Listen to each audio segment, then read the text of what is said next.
বাবার গরম পানি দিয়ে গোসল করাইয়া সাদা একটা মার্কিনের কাপড় পরাইয়া আমার যখন ছোট্ট খাটিয়ার মধ্যে শুয়াইল।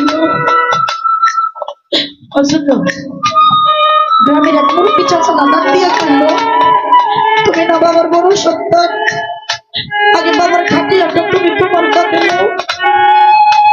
ছোট মেয়ে আগে তো আমি বুঝি নাই, আমাদের ওই খাটিয়াটা কাঁধে নেওয়ার সঙ্গে সঙ্গে মনে হইল সারাটা দুনিয়া যেন আমার মাথার উপরে। ছোট ভাই চিৎকার দিয়া কয়, ভাই গো, বাবা তো আমার এতিম কইরা চইলা গেছে, কিন্তু ভাই আমার তুমি মানে আর কইরা যাইও না, তুমিও যদি আমার সাইরা চইলা যাও আমার যাওয়ার মতো জায়গা